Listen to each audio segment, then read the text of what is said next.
la santidad de Dios. Y bueno, algo que quiero puntualizar es que si tú entrevistas a 50 personas, donde sea, en un súper, en un mercado, y tú les preguntas, ¿conoces a Dios? Te van a decir que sí. ¿Conoces a Dios? Sí. ¿Conoces a Dios? Sí, sí, sí, sí, sí. Todo mundo cree conocer a Dios, pero la palabra conocer es algo mucho más profundo. La palabra conocer implica una comunión íntima. Es como en una pareja de novios, novia, novio. Dicen que el noviazgo es para conocerse. No es cierto. El noviazgo es para ver ciertos rasgos, cierta convivencia. La Biblia no habla de noviazgo, habla de compromisos, porque en la Biblia la cuestión matrimonial es algo tan serio que habla de una convicción en el corazón de ambos y habla del compromiso, pero los novios realmente no se conocen hasta que viven juntos, hasta que hacen un pacto de amor y se comprometen a compartir sus vidas. Ahí viene, a través de esa convivencia íntima, viene el verdadero conocimiento. Es lo mismo con Dios. Acuérdate que Job reconoció algo delante de la presencia de Dios. Después de tantos problemas, Job dijo: Señor, hoy me arrepiento y me aborrezco, porque de oídas te conocía, mas ahora mis ojos te ven. Entonces hay muchas maneras de conocer a Dios: de oídas o de una manera personal, íntima. Dice la Escritura que la comunión íntima de Jehová es con los que le temen. Entonces necesitamos conocer a Dios. Pregúntale al que tiene un lado: ¿conoces a Dios?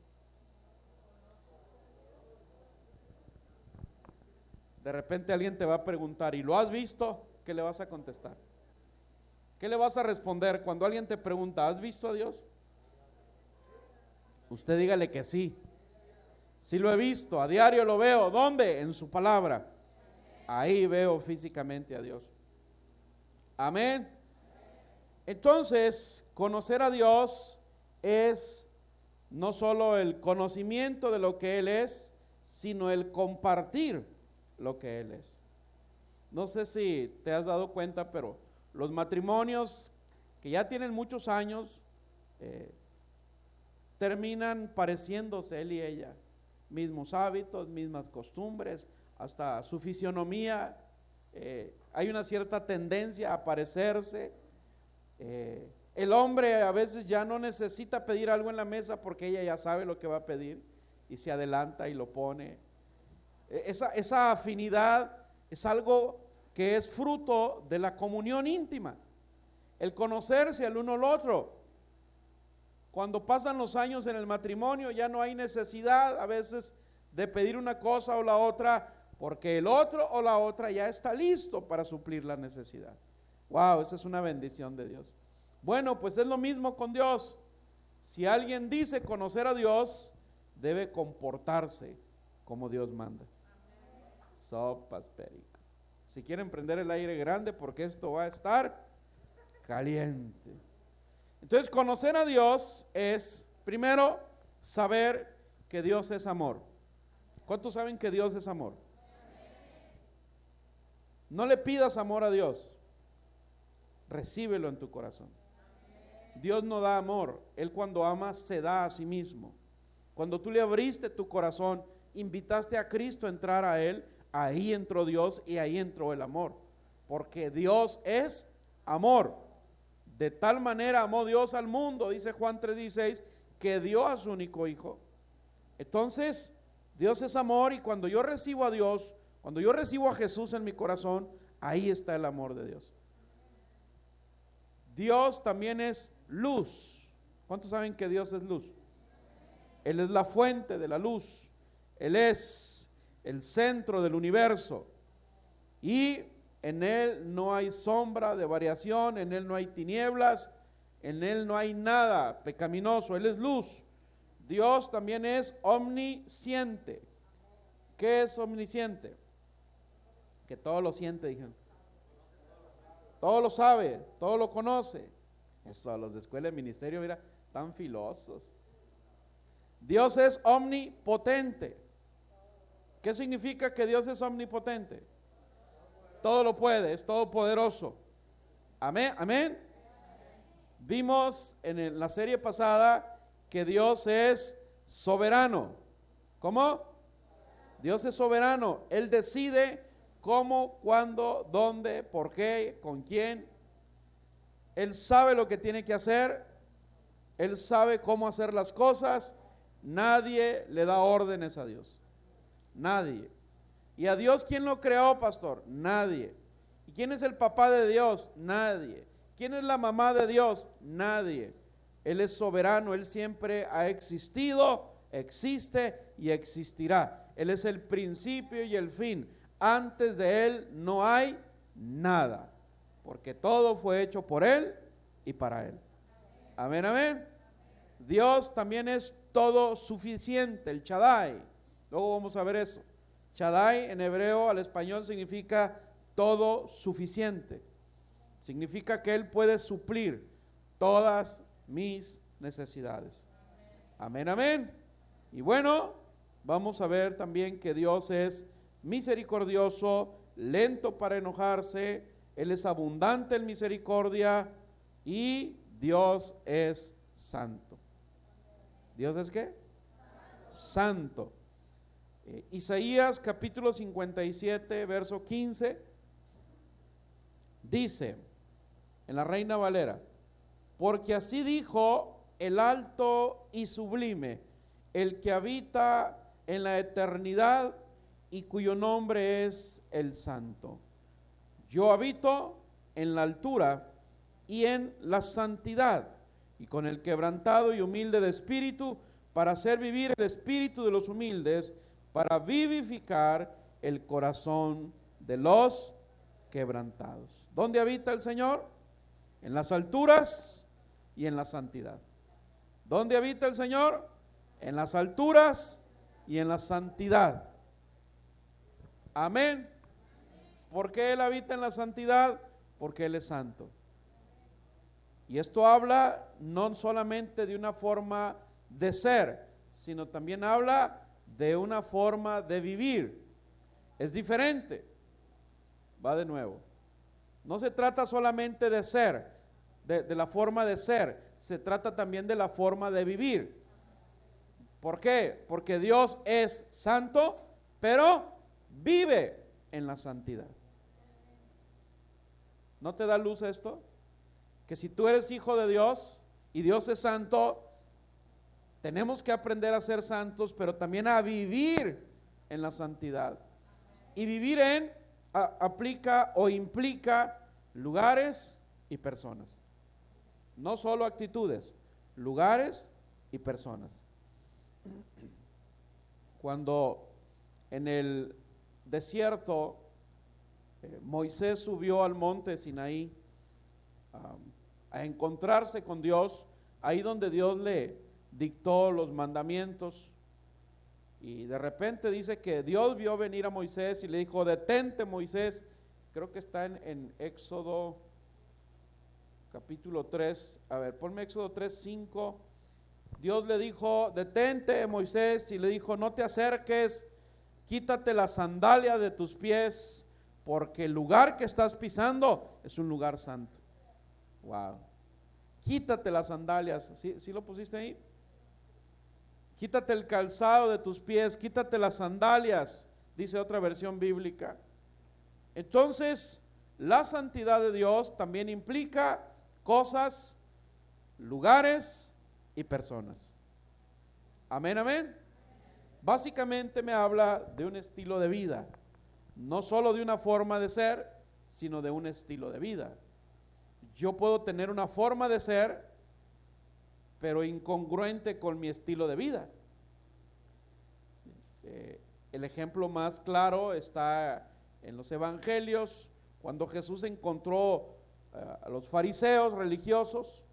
Tenían una forma de ser religiosa, pero su estilo de vida era todo lo contrario. ¿Estamos de acuerdo? Entonces, santidad también habla de congruencia. ¿Por qué? Porque las palabras convencen, pero el ejemplo arrastra. Y Dios dice en 1 Pedro 1:16: porque escrito está, sed santos, porque yo soy santo. Ahí no dice si quieres. Hijo, si quieres ser santo. Hija, si quieres ser santo. No. Cuando no hay una implicación de propuesta, entonces se trata de un mandamiento. Ojo con esto. Cuando la frase no trae una implicación de te propongo, te aconsejo, yo opino, estamos hablando de un mandamiento. Y aquí es muy enfático, escrito está, sean santos, dice Dios, como yo soy santo. Punto. No dice ni medio santos, ni medio diablos. Dice sean santos. Es un mandamiento. Y si es un mandamiento, el mandamiento se honra obedeciéndolo. ¿Por qué? ¿Por qué Dios me llama a esto? Porque si yo digo conocerlo a Él, mi vida tiene que hablar más que mis palabras. Mi forma de ser, pero también mi forma de vivir. Alguien puede tener una forma de ser religiosa, mucha elocuencia, mucho conocimiento de Dios, y llevar un estilo de vida no de acuerdo a lo que está aprendiendo, sino a lo que ha visto y ha bebido del mundo. Entonces necesitamos entender algo, que la santidad implica también una forma de vida. Una vez que usted y yo le entregamos nuestra vida a Cristo, ya no somos parte del mundo. Ya no. Segunda de Corintios 10:3, versión del lenguaje actual, dice, es verdad que vivimos en este mundo, pero no deberíamos de actuar como todo el mundo. Amén. Somos del mundo, estamos en el mundo, pero ya no somos del mundo. Va de nuez. Estamos en el mundo, pero no somos del mundo. ¿Cómo lo aplicaría a un cristiano? Estoy en la iglesia, pero no soy cristiano. Sopas, perico. ¿Sí? Alguien puede haber estudiado ingeniería civil y no ser ingeniero. Alguien pudo haber estudiado medicina y no ser doctor. ¿Sí aplica? Entonces puede haber cristianos o personas en la iglesia y no ser cristianos. Órale. No sé si recuerdas en los evangelios, una de las primeras veces que Jesús se presentó públicamente en las sinagogas, y dice que un día Jesús estaba predicando la palabra en la sinagoga, y un hombre que estaba ahí, que tenía años congregándose en esa sinagoga, de repente a través del hombre habló un espíritu inmundo. Estaba endemoniado. Ah, caray. Y tenía años congregándose. No volteé a ver a nadie. Y Jesús le dijo, cállate y enmudece y sal de él. Y el espíritu inmundo salió del hombre. Wow. Tenía años congregándose. Y los demás dijeron, ¿con qué autoridad este viene a predicar la palabra? Pues ¿con cuál autoridad? Si él era Dios. Era la misma palabra que predicaban los demás fariseos, pero sin santidad, sin autoridad. Esa es la gran diferencia. Un día Pablo andaba liberando a algunos endemoniados ahí, y andaban 7 plebes de metichis y dijeron, hoy está cuichi, dijeron. Está fácil. Porque oían que Pablo echaba fuera a los demonios en el nombre de Jesús. Y los 7 plebes se acordaron que por allá, quién sabe dónde, había un endemoniado. Y fueron los 7 plebes, eran hermanos, y llegaron donde estaba el endemoniado y le dijeron, te reprendemos en el nombre de Jesús del que predica Pablo. O sea, estaban charoleando. En el nombre de una comadre de una amiga que trabajó ahí con una vecina. Pero no me consta. Y el demonio que estaba en ese hombre les dijo a los plebes: hey, yo sé quién es Jesús, yo sé quién es Pablo, pero ustedes quiénes son. Traducción sonorense: ¿qué pitos tocan en esta banda? ¿Qué vela tienen en este entierro? Yo sé quién es Jesús. El demonio identifica la autoridad en una persona. Sabía quién era Jesús, sabía quién era Pablo. ¿Quién era Pablo? Un apóstol del Señor, un siervo ungido que vivía en santidad, porque la autoridad, lo vamos a ver más adelante, la autoridad de un cristiano está directamente relacionada con la santidad en la que vive. Zambombazo. Y entonces el demonio que estaba en ese hombre agarró a los 7 plebes y les dio una pela, los golpeó, los desnudó, los avergonzó, y ahí van los plebes bichis, todos moreteados, avergonzados. Una sola persona pues estaba endemoniado. ¿Te ha tocado platicar con un endemoniado? ¿No? ¿Sí? No cuando te peinas, no, es otra cosa. En el espejo. No, una persona endemoniada cuando tiene una fuerza sobrenatural. Ahí lo te invito. Tú ponte a orar. Y entonces lo que podemos ver es que necesitamos entender algo. Sigo viviendo en el mundo, pero ya no debo ser parte del mundo. Tan. Qué difícil está eso, pastor, pero no imposible.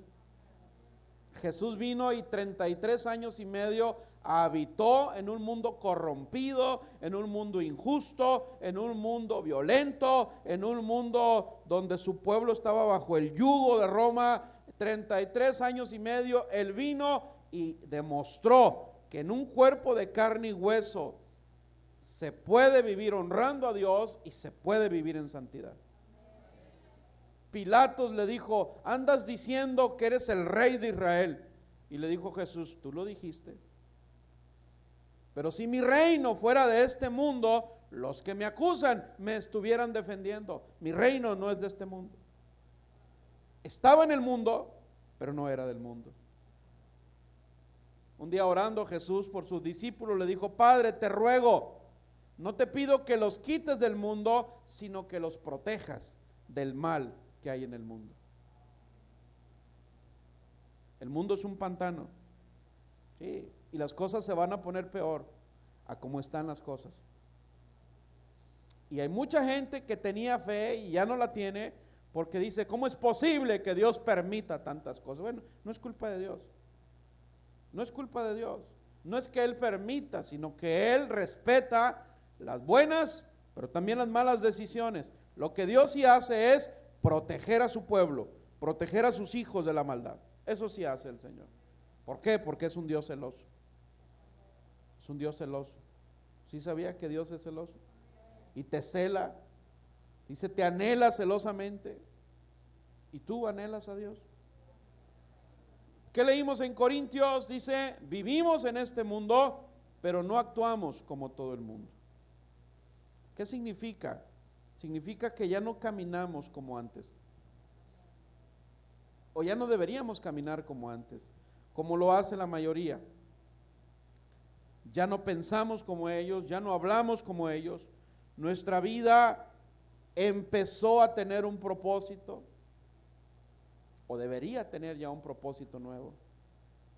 Un día alguien me preguntó: ¿eres cristiano? Sí. ¿Y eso en qué te hace mejor que yo? El nada. No soy mejor que tú.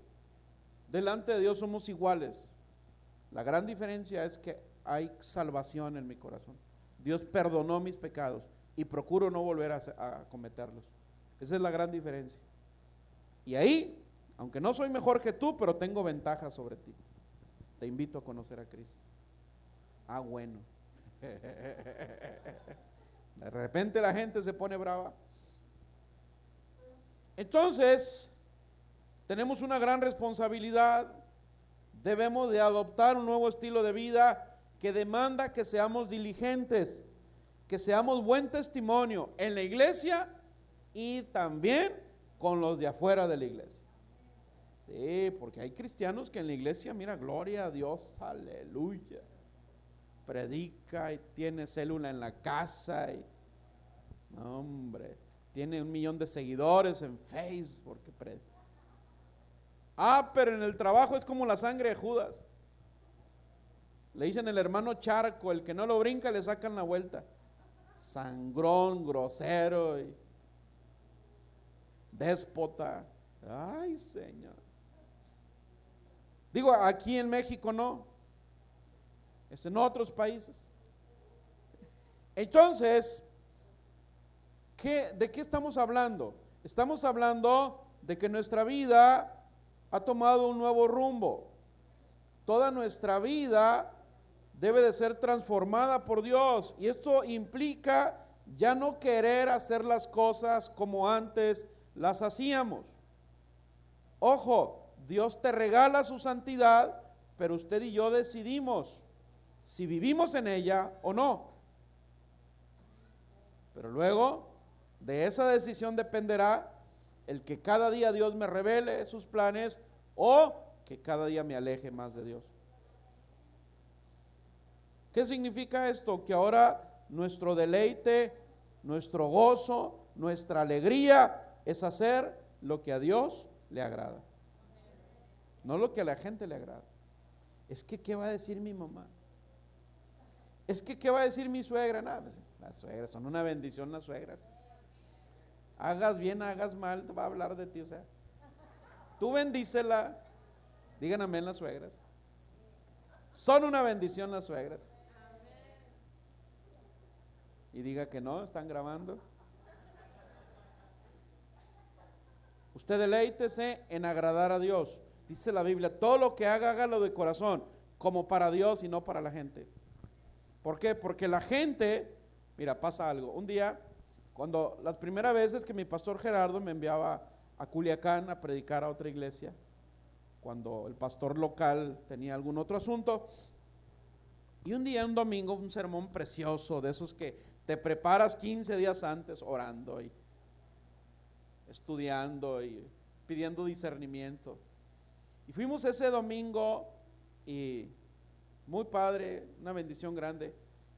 El siguiente miércoles volvimos, el pastor Gerardo y yo, y se me acerca una persona de la iglesia de Culiacán y me dice: oye, pastor, qué tremendo estuvo el sermón del domingo, me bendijo tanto, dijo, wow. Entonces yo me empecé a sentir como pavo real, sí, así como cuando cada bombazo, ¿no?, en la llanta. Es más, dijo, yo tengo el cassette, porque en aquel tiempo se grababan las prédicas en cassette, ya sabrá de cuánto le estoy hablando. Yo tengo el cassette, yo tengo la grabación, y yo me alegré más, dije, ya tengo un fan, un seguidor. ¿En serio?, le dije, ¿tienes el cassette? Sí, dijo, como nadie lo quiso, yo me quedé con él.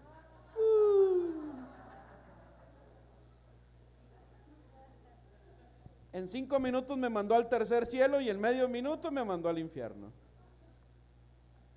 Ese día dije yo, Señor, a partir de hoy yo vivo para agradarte a ti y no a la gente. Así nada más. Por eso cuando alguien me dice, pastor, alguien en la iglesia, una persona anda hablando mal de usted, y yo le digo, se me hace que son más. Se me hace muy poquito uno. Yo creo que son más. ¿Por qué? Porque trabajamos para Dios. Trabajamos para Dios. Si yo preparara los sermones para agradar a la gente, a lo mejor estuviera lleno hasta el patio y la calle a decirles lo que quieren oír. Pero no, la palabra de Dios no acomoda. La palabra de Dios confronta. Hay personas externas que me han dicho, ando buscando dónde congregarme. Yo le digo, busca una iglesia donde no estés cómodo, donde te pongan a trabajar y donde la palabra te esté confrontando. Si no, no vas a crecer. Bueno, mejor le sigo en línea.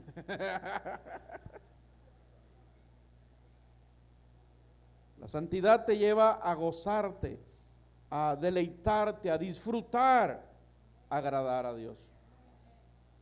El mundo, cuando habla del mundo, que ya no somos del mundo, habla de dos cosas: de un sistema corrompido basado en sabiduría animal, terrenal y diabólica, pero también habla de la gente que está perdida, la gente que no conoce todavía la verdad de Dios. Entonces, la palabra mundo implica esas dos cosas. Número 3 implica lo físico, el mundo, el planeta, lo terrenal.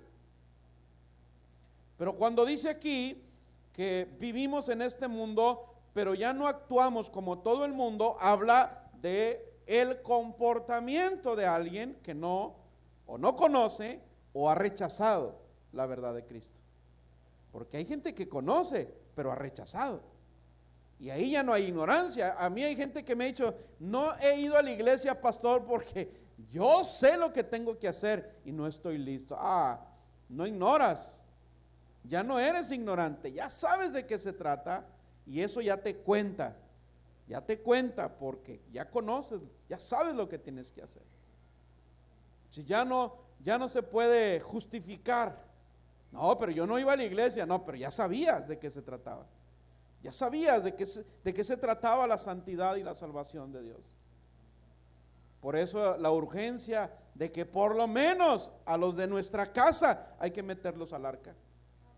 Sí, el llamado de todo hijo de Dios es anunciar el evangelio a toda criatura, pero asegúrate primero con los de tu casa. Noé le habló de salvación a toda la gente en aquel tiempo. Nadie le creyó. Se burlaban de él, pero a su familia lo metió al arca. La metió al arca. Asegúrese de eso. ¿Estamos de acuerdo? Entonces, el mundo o la gente que ha rechazado a Cristo o no le conoce, viven de una manera que pareciera a su propia opinión estar correctos, pero dice la Biblia que el final es muerte. Ellos no saben que no solamente hay una muerte biológica, hay una muerte eterna. ¿Sabías que hay tres muertes? ¿Sí sabías? La muerte biológica, muerte física, el cuerpo deja de funcionar, que muchos creen que es el final de todo y no, apenas es el principio. La muerte espiritual, que es una persona que vive biológicamente pero no tiene a Cristo en su corazón, está muerto espiritualmente. Y número 3, la muerte segunda o la muerte eterna, que es después del juicio, y unos van a vida eterna y otros van a muerte eterna. Entonces, la gente que ha rechazado a Cristo no sabe que hay una muerte eterna. Ellos creen que solamente la vida es aquí. Y viven como si Dios no existiera, viven como si el infierno o el cielo no existieran. Un día alguien me dijo, no es cierto, hombre, el infierno no existe, el infierno es en vida. Yo ya lo sufrí, yo ya sufrí mi infierno aquí en vida. Le dije, no, aquí en vida es un entrenamiento nada más de lo que viene. Aquí en vida Dios a través de Cristo nos ha dado una probadita del cielo, pero lo grande está allá. Aquí en vida el diablo te ha dado una probadita de infierno, pero ahí luego me platicas. No, mejor no me platiques. Así me quedé. Le dijo una maestra a su alumna, ¿qué estás leyendo, Juanita? La Biblia, maestra. Ay, sí, es puras mentiras eso. Mi mamá y mi papá me han dicho que todo lo que está en la Biblia es verdad. ¿Y qué estás leyendo? La historia de Jonás, dijo la niña. Dice que se lo tragó un pescado. Mentira, mija, hombre. Es mentira eso. Dale, vete al recreo. No, maestra. Mi mamá y mi papá me han dicho que todo lo que está escrito es verdad. ¿Y cómo puedes estar tan segura? Bueno, el día que yo vaya al cielo voy a buscar a Jonás, dijo la niña, y le voy a preguntar qué pasó. Dijo la maestra, y si Jonás está en el infierno, ¿cómo le vas a hacer? Pues usted le pregunta. Con esa actitud, maestra, usted le pregunta. Pero de qué vamos a saber, vamos a saber. Filipenses 3:19 y 20. Ellos, se refiere al mundo, ¿qué hicieron? PDT, estoy leyendo una PDT. Quitaron a Dios y lo reemplazaron por sus propios bajos deseos. Presumen de hacer lo que debería darles vergüenza. Ay, nanita.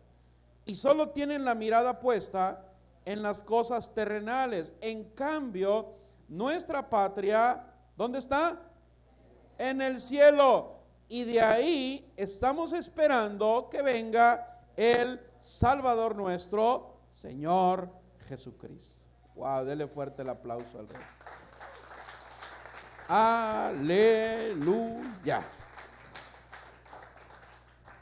Habla de personas que no están en ignorancia. Dice, reemplazaron, quitaron a Dios de sus vidas, lo reemplazaron. ¿Sabes qué, Dios? Está muy bonita la Biblia, están muy bonitas las historias. Qué bueno que nos diste a tu Hijo, qué bendición, Jesús, pero prefiero que en tu lugar yo vivir bajo el gobierno de mis propios bajos deseos. Triste realidad. La Biblia dice que ninguna condenación hay, pase la alabanza, ninguna condenación hay para los que están en Cristo Jesús. ¿Qué es estar en Cristo Jesús? Es estar unido en obediencia, en santidad, imitándolo a Él. Él decía, aprendan de mí que soy manso y humilde de corazón. Aprendan de mí, aprendan de mí. ¿Qué es estar en Cristo? Es ser constante, perseverante, paciente en esperar sus promesas. En saber que cada vez que yo camino, obedezco, practico un mandamiento que Él me ha dejado, que Él me ha regalado, ¿sí? Aunque pareciera que todo está en mi contra, pero detrás de ese mandamiento cumplido hay una gran bendición.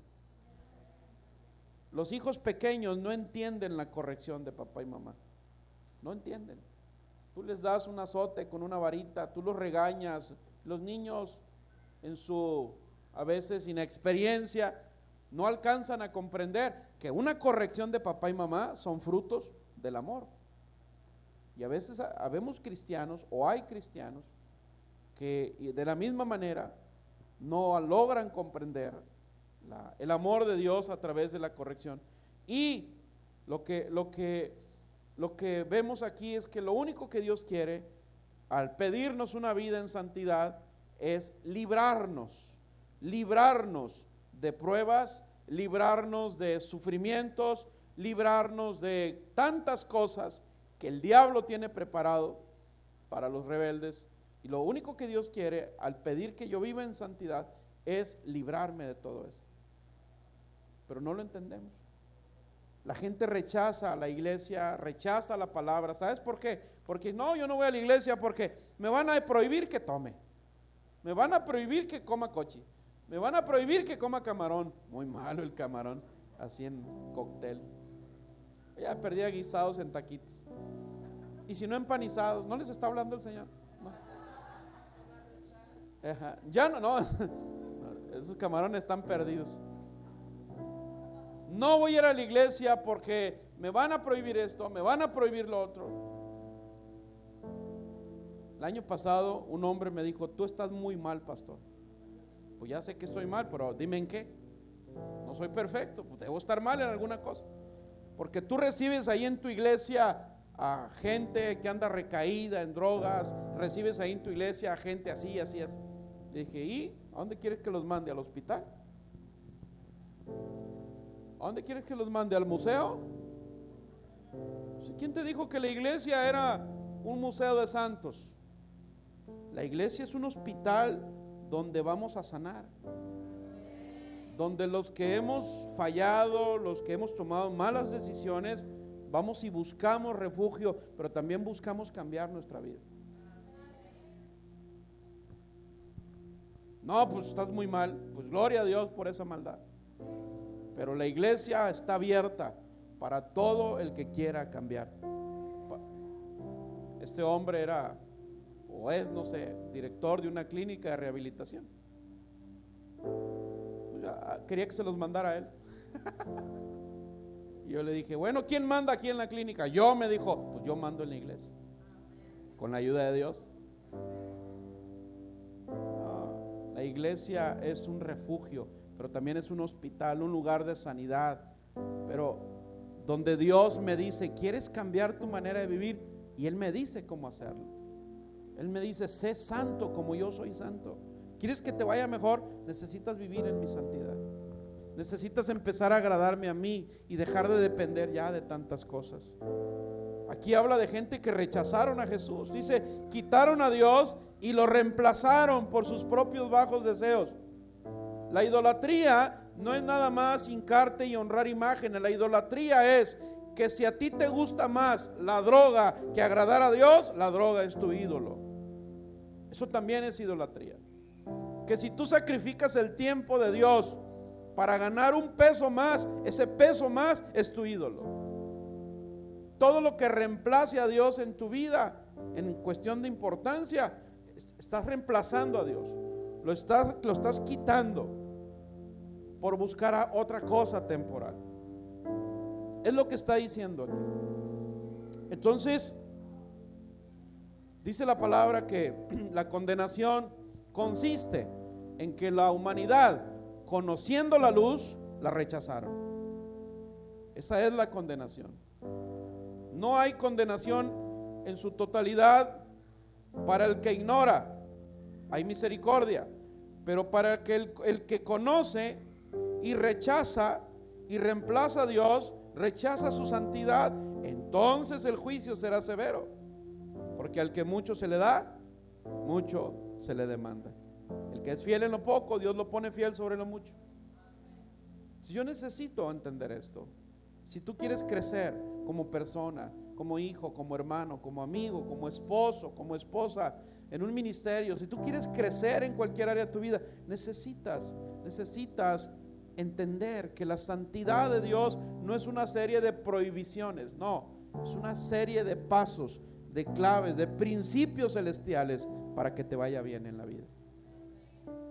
El mundo es un pantano, pero Jesús vino a mostrarnos que cruzar un pantano a la manera de Dios podemos salir ilesos. Un poeta escribió, un poeta mexicano, dice: hay aves que cruzan el pantano y no se manchan, y mi plumaje es de esos. Wow, yo quiero el plumaje de Cristo. Yo quiero el plumaje de Cristo. Ponte de pie, por favor. Ponte de pie, vamos a orar en el nombre de Jesús, en el nombre precioso de Jesús. Padre, gracias, Espíritu